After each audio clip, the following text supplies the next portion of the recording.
Sustainable business practice is good business practice. And that's a point that's being increasingly acknowledged across the New Zealand business community and government. And so it's been a really busy year for SBC. Over the past 12 months, SBC, alongside the Climate Leaders Coalition, have continued to advocate on climate action with government, with submissions both to the incoming government on climate action priorities and the Climate Change Commission. We launched the Low Carbon Freightway Path earlier this year and are now standing up the next iteration and scoping similar collaborations across our members for process, heat and agriculture. We've been really impressed with how people have continued to focus on the medium and long term, even as they've had to focus on the immediate survival of their companies and thriving in this quite challenging environment. Fundamental to our strategy has been this focus on leadership, and that will continue. Along with maintaining our current program of events, advocacy, collaborations and training programs, we'll begin to up our game in terms of thought leadership, and you've begun to see that over the last 6 months.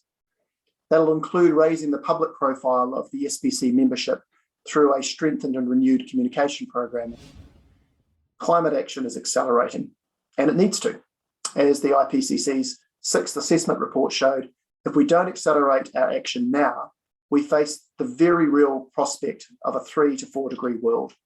The government is listening to what we're saying, and that's really down to you. It's down to the credibility that you bring to this brand called SBC and to CLC as well. In the year ahead, we'll build on the work to move business beyond diversity and inclusion to support members' leadership and build skills and capabilities to operationalise just transition pathways within their organisations. The thing that we've been trying to impress on the engagement with government is that collaboration is the thing that's going to be most critically important here. No one party can transform an economy and do it in a way that creates as little disruption as you possibly can. What lessons did you take from the past 18 months? So looking at the crisis we're going through, has that changed your view on how we would address the climate crisis? I'm really heartened that our SBC vision refers to a fair, equitable and inclusive transition to a zero emissions economy. And that's something that I take real heart from, that we understand at SBC that people are clearly at the centre of that. People will only change their behaviour when they see what is in it for them. People are motivated by understanding that there's a benefit to them. And I know that people don't change their behaviour when you take a really punitive approach. So it's about tapping into the why, and the why is different for different communities. So you really do have to take the time to listen and genuinely understand what the motivating factors are. What's the next frontier of sustainability? What sort of issues do you think will be big in 2022 that you're preparing for now?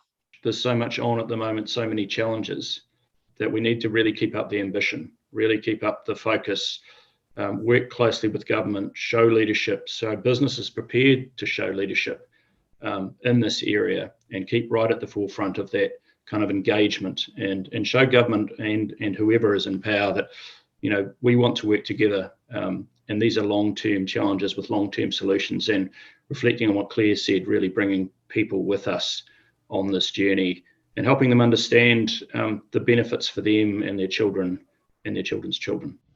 It's hard work, as we all know, to shift the dial on sustainability, but honestly, the momentum that we've seen over the last 2 to 3 years in particular in New Zealand and within the business community in New Zealand is huge, and it is largely down to the contribution of people like yourselves. So not only thank you to the SBC team and the advisory board, but thank you to you, our members, for everything that you do every day in your organisations.